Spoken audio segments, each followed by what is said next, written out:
आज हम अध्याय 6 गांव का प्रशासन पढ़ने वाले हैं। ये एनसीईआरटी की बुक है हिंदी माध्यम की। तो स्टार्ट करते हैं। भारत में 6 लाख से अधिक गांव हैं। एक सेकंड रुक जाइए। उनकी पानी, बिजली, सड़क आदि की ज़रूरतों को पूरा करना कोई आसान काम नहीं है। इनके अलावा ज़मीन के दस्तावेज़ों का रख रखाव करना पड़ता है और आपसी विवादों को भी निपटाने की ज़रूरत पड़ती है। इन सब की व्यवस्था के लिए गांव का प्रशासनिक ढांचा होता है। इस पाठ में हम 2 ग्रामीण प्रशासनिक अधिकारियों के काम के बारे में थोड़े विस्तार से पढ़ेंगे। यहाँ एक तस्वीर दी गई है। इस तस्वीर को ध्यान से देखिए और समझने की कोशिश करिए कि इसमें क्या बताया गया है। गांव में झगड़ा।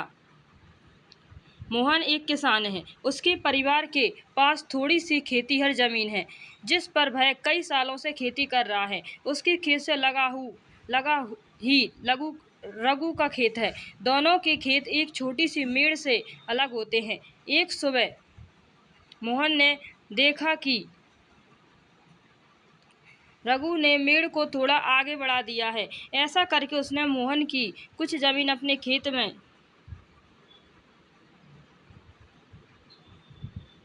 मिला ली और अपने खेत का आकार बढ़ा लिया। मोहन को बहुत गुस्सा आया, मगर वह थोड़ा डरा हुआ भी था। रघु के परिवार के पास बहुत जमीन थी और इसके अलावा उसके ताऊ गांव के सरपंच थे। फिर भी मेहमान ने हिम्मत जुटाई और रघु के घर पहुंच गया। दोनों के बीच कहासुनी हुई। रघु ने तो मानने से ही इनकार कर दिया कि उसने मेड़ को आगे बढ़ाया था। थोड़ी ही देर में झगड़ा शुरू हो गया। रघु ने अपने एक मजदूर को बुला लिया। दोनों मिलकर मोहन पर चिल्ला रहे थे। फिर उन्होंने मोहन को मारना शुरू कर दिया। वो हल्ला सुनकर पड़ोसी बाहर आ गए। इन्होंने देखा कि मोहन की पिटाई हो रही है। बीच बचाव करके इन्होंने मोहन को बचाया। मोहन को सिर पर और हाथ में बहुत चोट आई थी। एक पड़ोसी ने उसकी मरहम पट्टी की। मोहन के एक दोस्त ने, जो गांव के डाकघर में काम करता था, सुझाव दिया कि उन्हें स्थायी पुलिस थाने में जाकर रपट लिखवानी चाहिए, जबकि कुछ लोग इसके खिलाफ थे। उनको लग रहा था कि बहुत सारा पैसा बर्बाद हो जाएगा और नतीजा कुछ नहीं निकलेगा।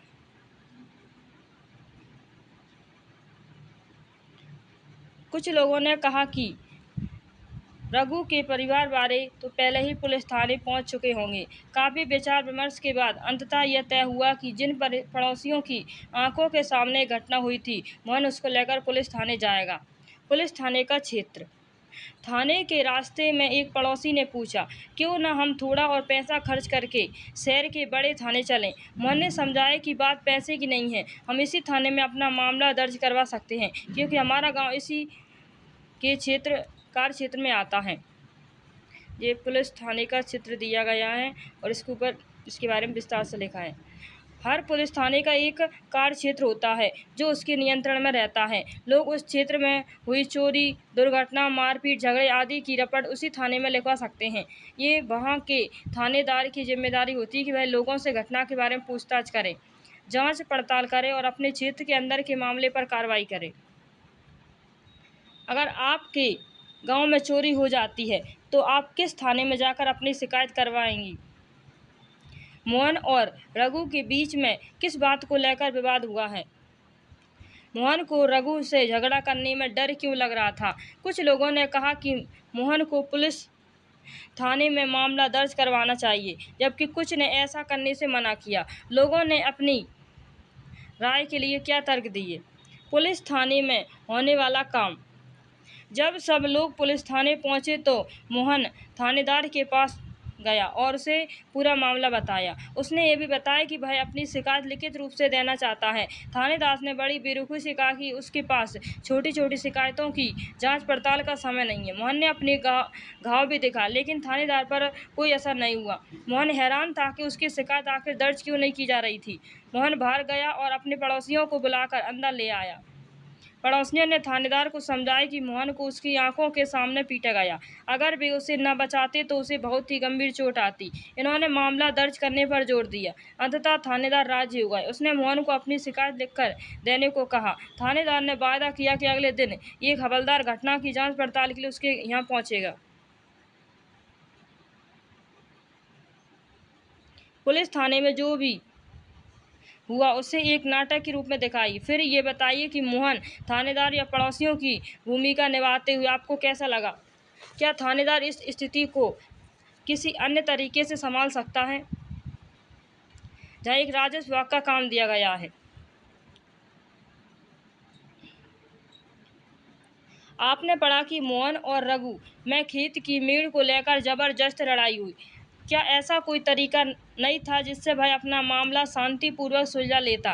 क्या कोई ऐसे अभिलेख यानी रिकॉर्ड होती जिससे ये पता चल जाए कि गांव में किसके पास कौन सी जमीन है? इसलिए चलिए पता करके कि कैसे किया जाता है। जमीन को नापना और उसका रिकॉर्ड रखना पटवारी का मुख्य काम होता है। अलग अलग राज्यों में इसको अलग अलग नाम से जाना जाता है। कहीं पटवारी, कहीं लेखपाल, कहीं कर्मचारी, कहीं ग्रामीण अधिकारी तो कहीं कानूनगो कहते हैं। हम यहाँ जमीन का लेखा जोखा रखने वाले कर्मचारियों के लिए पटवारी शब्द का इस्तेमाल कर रहे हैं। प्रत्येक पटवारी शब्द का इस्तेमाल कर रहे हैं। प्रत्येक पटवारी कुछ गांवों के लिए जिम्मेदार होता है। अगले पृष्ठ पर दिए गए नक्शे और उसके अनुसार बने खसरे यानी रजिस्टर के वितरण को देखिए।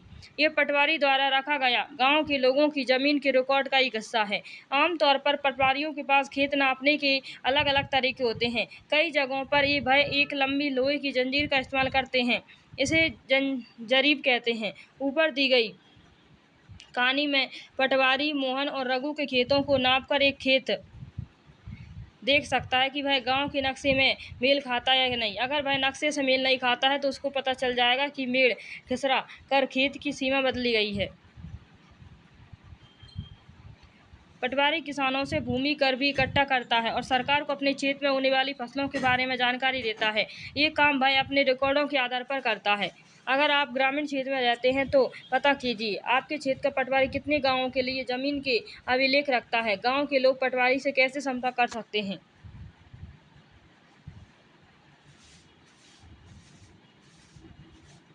खसरा कहलाने वाले इस रिकॉर्ड में पटवारी ने नीचे दिए गए जमीन के नक्शे के मुताबिक सूचनाएं भरी। इससे पता चलता है कि जमीन का नाम, कौन सा टुकड़ा किसके नाम। इस रिकॉर्ड और नक्शे को देखिए तथा मोहन और रघु की जमीन से संबंधित सवालों का जवाब दीजिए। ये क्षेत्र हेक्टेयर में दिया गया है, जहाँ नंबर लिखा होगा, जहाँ क्षेत्र हेक्टेयर में लिखा हुआ है, जहाँ जमीन मालिक का नाम, पिता पति का नाम और पता लिखा होगा। यदि बटाई पर है तो दूसरे किसान का नाम और बटाई का हिस्सा यहाँ पर लिखा हुआ है। इस बार जोती गई जमीन, फसल क्षेत्र, अन्य फसलें, प्रति जमीन और सुविधाएं यहाँ पर लिखी होंगी। ये क्या दिए? चिन्ह दिए। ये सीमा है, ये चारागाह के बारे में है और ये कच्ची सड़क के बारे में बताया गया है। ये कुआं है और ये पक्की सड़क और ये पेड़ है।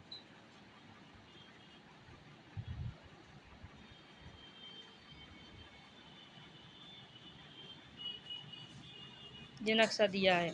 गांव अमरापुर, पटवारी रिकॉर्ड 16, जो उत्तर दिशा की ओर बताए पैमाने पर नहीं है। ये नक्शा बताया गया है कि यहाँ से एक रास्ता है और यहाँ पर भी रास्ता है और ये खेत है।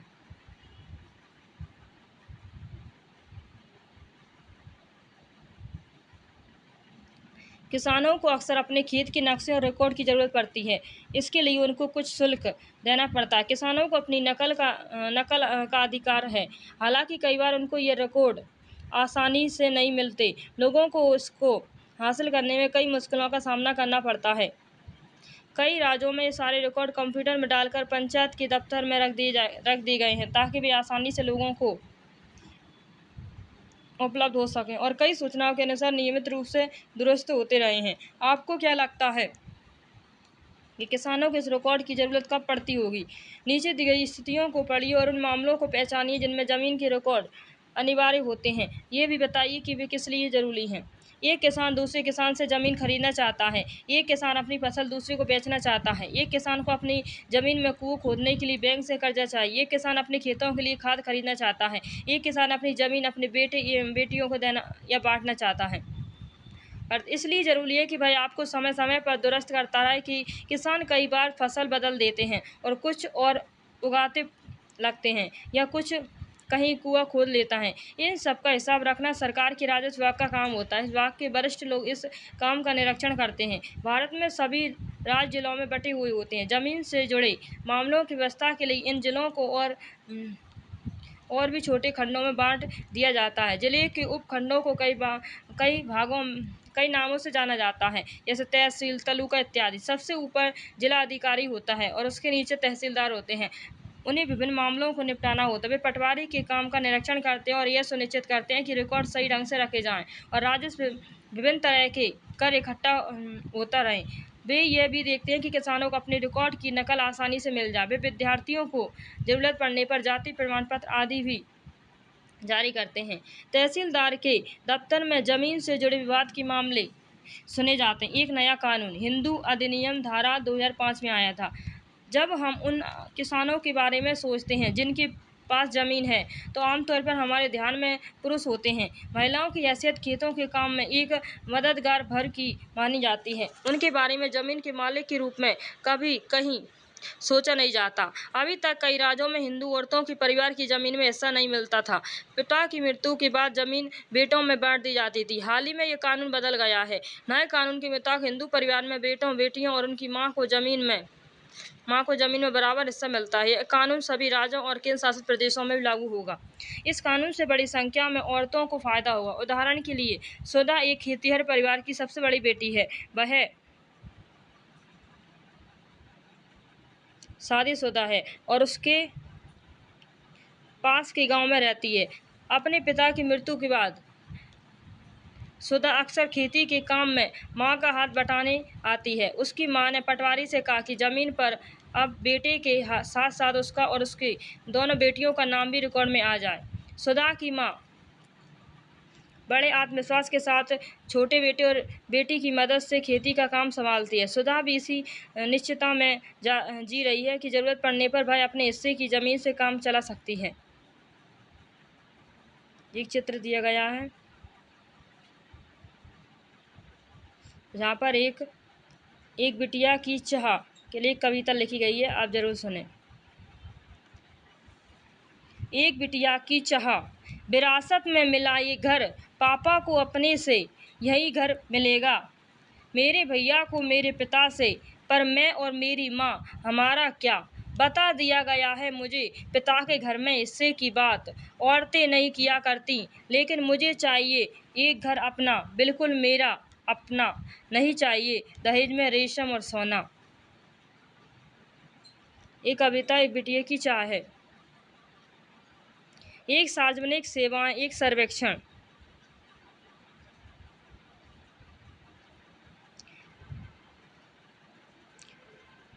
इस पाठ में हमने सरकार के कुछ प्रशासनिक कार्यों के बारे में पढ़ा, खासकर ग्रामीण क्षेत्र के संदर्भ में। पहला उदाहरण कानून व्यवस्था बनाए रखने के बारे में था और दूसरा जमीन के अभिलेखों की व्यवस्था के बारे में। पहले मामलों में हमने पुलिस की भूमिका का निरीक्षण किया और दूसरे में पटवारी की भूमिका का। इनके काम का विभाग के अन्य लोगों का निरीक्षण किया जाता है, जैसे पुलिस अधीक्षक या तहसीलदार। हमने ये भी देखा कि लोग कैसे इन सुविधाओं का इस्तेमाल करते हैं और उन्हें किस तरह की समस्या आती है। इन सेवाओं का उपयोग कानूनों के अनुसार होना चाहिए। आपने संभवतः सरकार के अन्य विभागों द्वारा दी जा रही सार्वजनिक सेवाओं को देखा होगा। अपने गांव या क्षेत्र के लिए दी जा रही सार्वजनिक सेवाओं की सूची बनाइए।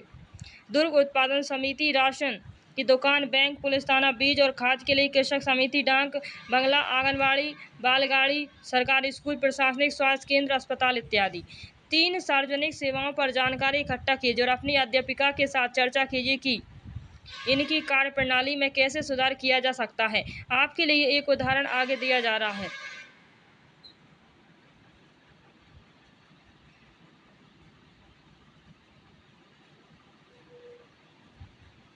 यह अभ्यास के प्रश्न दिए हैं।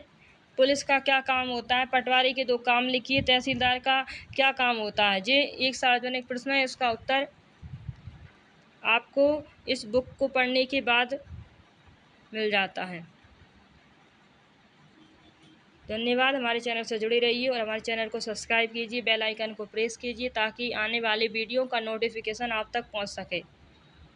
और वीडियो को लाइक और कमेंट ज़रूर कीजिए।